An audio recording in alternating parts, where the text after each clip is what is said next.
Dr. Jekyll and Mr. Hyde by Robert Louis Stevenson. Chapter 1. The Mysterious Door. Mr. Utterson, the lawyer, was a quiet, serious man. He was shy with strangers and afraid of showing his feelings. Among friends, however, his eyes shone with kindness and goodness, and although this goodness never found its way into conversation, it showed itself in his way of life. He did not allow himself many enjoyable things in life. He ate and drank simply, and although he enjoyed theater, he had not been to a play for 20 years. However, he was gentler towards other men's weaknesses, and he was always ready to help rather than blame them. As a lawyer, he was often the last good person that evildoers met on their way to prison or worse. These people often carried with them memories of his politeness and fairness. Mr. Utterson's best friend was a distant cousin called Richard Enfield, who was well known as a fun-loving man about town. Nobody could understand why they were friends, as they were very different from each other in every way. They often took long walks together, however, marching through the streets of London in companionable silence. One of these walks used to take them down a narrow side street in a busy part of London. It was a clean, busy, friendly street with bright little shops and shiny door knockers. Near the end of the street, however, stood a dark, mysterious, windowless building. The door had neither bell nor knocker and looked dusty and uncared for. Dirty children played fearlessly on the doorstep, and nobody ever opened the door to drive them away. One day, as Mr. Enfield and his friend passed the building, Mr. Enfield pointed to it. "Have you ever noticed that place?" he asked. "It reminds me of a very strange story." "Really, said Mr. Utterson. "Tell me." "Well," began Enfield, "I was coming home about 3 o'clock on a black winter morning when I suddenly saw two people. The first was a short man who was walking along the street, and the second was a little girl who was running as fast as she could. Well, the two bumped into each other, and the child fell down. Then a terrible thing happened. The man calmly walked all over the child's body with his heavy boots and left her screaming on the ground. It was an inhuman thing to do. I ran after the man, caught him, and fetched him back. There was already a small crowd around the screaming child. The man was perfectly cool, but he gave me a very evil look, which made me feel sick in my stomach. The child's family then arrived, and also a doctor.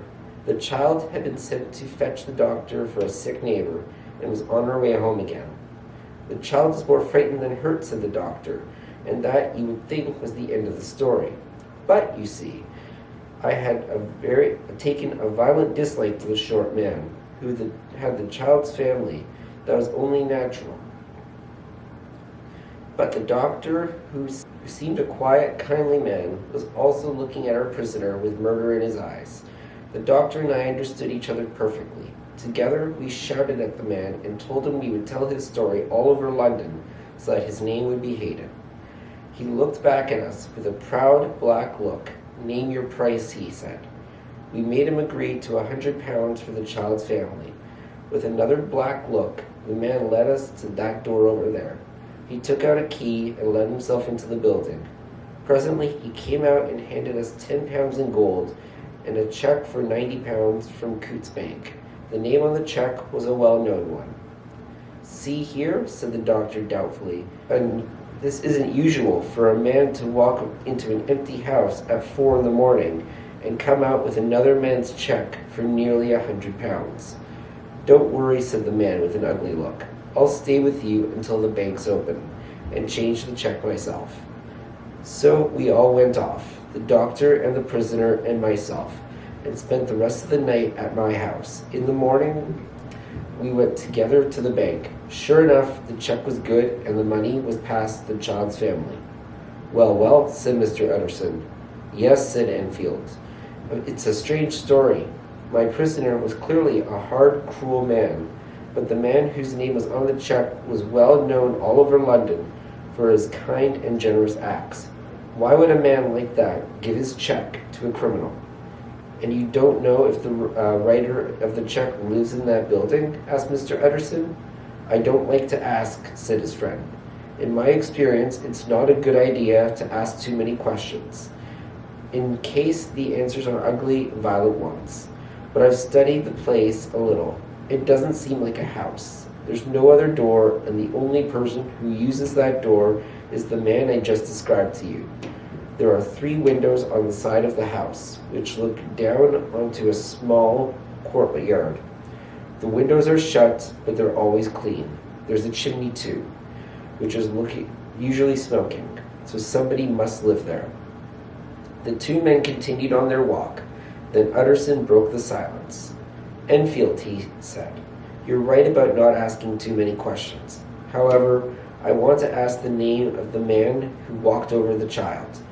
Very well, said Enfield. He told us his name was Hyde. What did he look like? He's not easy to describe, although I remember him perfectly. He's a strange-looking man. He's short but has a strong, heavy body. There's something wrong with his appearance, something ugly and unpleasing. No, something hateful. I disliked him at once. Mr. Utterson thought deeply. Are you sure he used a key? He asked. What do you mean? Asked Enfield in surprise. I know it must seem strange, said his friend. But you see, if I don't ask you the name on the check, it's because I know it already. Well, why didn't you tell me? Said his friend, rather crossly. Anyway, he did have a key, and he still has it. I saw him use it only a week ago. Mr. Utterson looked at him thoughtfully, but said nothing more. Chapter 2. In Search of Mr. Hyde. After dinner that evening, Mr. Utterson went out into his office and unlocked a cupboard. He took out an envelope. It contained the will of Dr. Henry Jekyll, and written in the doctor's own handwriting. If I die or disappear for more than 3 months, the will began, I wish to leave everything I own to my dear friend Edward Hyde. This will had both worried and annoyed Mr. Utterson. To a lawyer, it was an unusual and dangerous kind of will. It was bad enough when Edward Hyde was only an unknown name. But now that the lawyer knew something about Hyde, the will worried about him more than ever. It had seemed like madness before. Now it began to seem shameful. With a heavy heart, Mr. Utterson replaced the envelope in the cupboard, put on his coat, and went to see his old friend, Dr. Lanyon. Dr. Lanyon was enjoying his after-dinner coffee. Come in, old friend, he cried. The 2 men had known each other since their school days. They sat for several minutes, drinking coffee and talking companionably of this and that. At last, Mr. Utterson mentioned the thoughts that were worrying him. I suppose, Lanyon, he said, that you and I are Henry Jekyll's oldest friends. I suppose so, said Dr. Lanyon, but I don't often see him now. Really, said Mr. Utterson in surprise. I thought you and he were interested in the same things. We were at one time, said Dr. Lanyon, but more than 10 years ago, Henry Jekyll became too, imaginative for me. He developed some strange, wild, unscientific ideas. I told him so. I've seen very little of him since then. Mr. Utterson looked at his friend's red, angry face. Only a disagreement about some scientific question, he thought. It's nothing worse than that.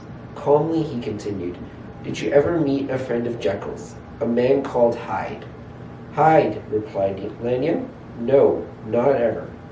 Soon the lawyer said goodnight and went home to bed, where he lay awake for a long time, thinking about Enfield's description of Hyde and Dr. Jekyll's will. When at last he fell asleep, he was troubled by dreams. In his mind's eye, he saw a faceless man marching over the child's body. Then he saw his old friend Jekyll in bed, while the same faceless figure stood over him. The facelessness of that figure worried him deeply. Very well, Mr. Hyde, said the lawyer to himself. I will find you, and I will see your face for myself. During the next few weeks, Mr. Utterson spent many hours in the narrow street where Enfield had seen Hyde. He waited patiently near the mysterious door, hoping for a sight of Mr. Hyde. In one dry, clear winter night he was successful. The street was empty and silent, and small sounds carried a long way. The lawyer heard footsteps. He stepped back into the shadows and waited. A short figure turned the corner and walked towards the mysterious door. Although Mr. Utterson could not see his face, he felt a strong, almost violent dislike for the stranger. Mr. Utterson stepped forward and touched him on the shoulder. "Mr. Hyde?" "Yes, that's my name," said the stranger coolly. "What do you want?" "I see that you're going in, and I'm an old friend of Dr. Jekyll's. My name is Utterson. You must have heard my name. May I come in with you?" "Dr. Jekyll is not at home," replied Mr. Hyde. "How did you know me?" he asked sharply. "First, let me see your face," replied the lawyer. Mr. Hyde hesitated for a moment. Then he stood under the streetlight, and the lawyer saw his face. "Thank you," said Mr. Utterson. "Now I shall know you again. It may be useful." "Yes," said Mr. Hyde, "it may indeed be useful. Here, too, is my address. You may need it one day." He gave the lawyer his address, which was in a poor part of London. Good God, thought the lawyer. Does Hyde know about Jekyll's will? Is that what he's thinking of? But he said nothing. "And now," said Mr. Hyde, "how did you know me?" "You were described to me." "Who did that?" "I know people who know you." "Who?" asked Mr. Hyde sharply. "Dr. Jekyll, for example," said the lawyer. "He never told you," cried Mr. Hyde in sudden anger. "Don't lie to me." And before the lawyer could answer, he turned the key in the lock and disappeared into the house. Mr. Utterson stared at the closed door. "Why do I dislike him so much?" he said to himself. "Enfield is right. There's something evil about the man. Poor Henry Jekyll, I'm worried about you. Your new friend will mean trouble for you." Round the corner from the narrow street there was a square of handsome old houses. One of these was Dr. Jekyll's house, and Mr. Utterson knocked at the front door. The servant answered the door and told him Dr. Jekyll was not at home. "I saw Mr. Hyde go in by the laboratory door in the street at the back of the house," of the lawyer. "That's right, Mr. Utterson," replied the servant. "Mr. Hyde has his own key and comes and goes when he likes. We have orders from Dr. Jekyll to obey him." Mr. Utterson walked home more worried than ever. A fortnight later, Dr. Jekyll gave a dinner party for a few old friends. Mr. Utterson was among them, and he remained after others had left. "I've been waiting to speak to you some time, Jekyll," said the lawyer, "about your will." Dr. Jekyll was a tall, well-made man of 50, with a smooth, kindly face. "My poor friend," he said, "you do worry unnecessarily, you know. Like poor Lanyon when I told him about my new ideas. Imaginative rubbish, he called them. I am very disappointed in Lanyon." But the lawyer did not want to talk about Dr. Lanyon. You know I never agreed with your will," he continued. "You've told me often enough," said his friend sharply. "Well, I've learned something about your friend Hyde," continued the lawyer. The color of the doctor's handsome face changed from pink to grayish-white. "I don't want to hear any more," he said. "You don't understand. I'm in a very difficult, painful situation." "Tell me everything," said Mr. Utterson, "and I'll do my best to help you." "You're very kind, but this is a private matter. I'll tell you one thing. I can get rid of Mr. Hyde any time I want. You must understand, however, that I take a great interest in poor Hyde. I know you've seen him. He told me, and I'm afraid he wasn't very polite to you. But I really do care about him, and if anything happens to me, I want you to promise to make sure he inherits my money." "I cannot pretend that I shall ever like him," said the lawyer. "I'm not asking you to like him," said his friend. I only ask that you help him when I'm gone." "I promise," said Mr. Utterson sadly. Chapter 3. The Carew Murder. One night in London, nearly a year later, A servant girl was sitting at her bedroom window, looking out with the moonlit street. She saw a tall, handsome old man with white hair coming along the street, and a shorter, younger man walking towards him. The old man spoke politely to the younger one. He seemed, the girl said later, to be asking his way. Then the girl looked more closely at the younger man and recognized him. It was Mr. Hyde, she said later. He once visited my master. Mr. Hyde, the girl said, was carrying a heavy stick. He was playing with it impatiently as he listened to the old man. Then suddenly he seemed to explode with anger. He was like a madman, the servant girl said. He shook his stick at the old man, who stepped back in surprise. Then he hit the old man violently with the stick. Then everything went black, and I don't remember any more. It was 2 o'clock in the morning before she was conscious again and able to call the police. The murderer had disappeared, but the dead man was still lying on the ground with the murder weapon beside him. The stick had broken in the middle, and one half still lay beside the murdered man. The police decided that a murderer had carried away the other half. A gold watch and a purse were found in the dead man's pockets, but no cards or papers, except a letter addressed to Mr. Utterson. A policeman brought this letter to the lawyer the next morning. Together, they drove to the police station where the body had been taken. A police inspector showed him the body. "Yes, I recognize him," said Mr. Utterson heavily. "He is Sir Danvers Carew." "Thank you, sir," said the inspector. "And do you recognize this?" He showed Mr. Utterson the broken stick and told him the servant girl's story. Mr. Utterson knew the stick at once. "That's Henry Jekyll's stick," he said to himself.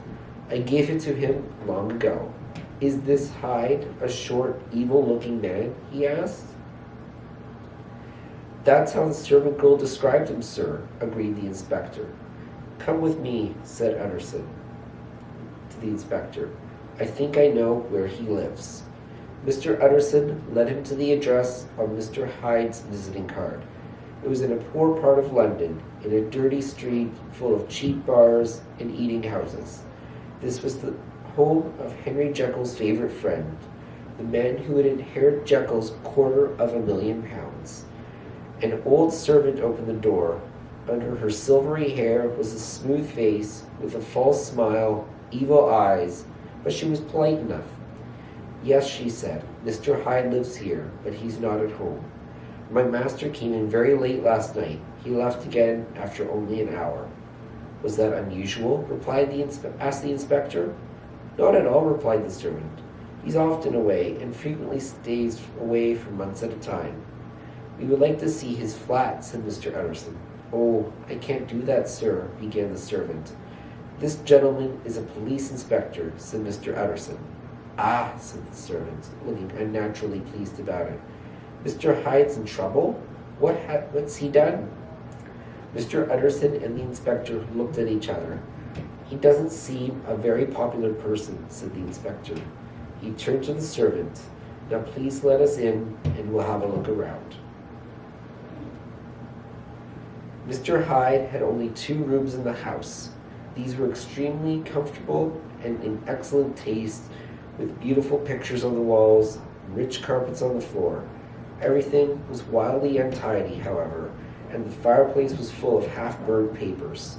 Among these, the detective found part of a checkbook, and also found the other half of the murder weapon. "Excellent," he said. "Now, let's visit the bank and see if they recognize this checkbook." Sure enough, the bank had several £1,000 in an account in the name of Edward Hyde. "We've got him now, sir," said the inspector. "We've got the murder weapon, and we've got his checkbook. Now, we only need his description on the wanted notices." This was not so easy. There were no photographs of the wanted man, and no 2 people could agree about his appearance. They all agreed on one thing, however. "An evil man, sir," the servant girl said. "You could see it in his face."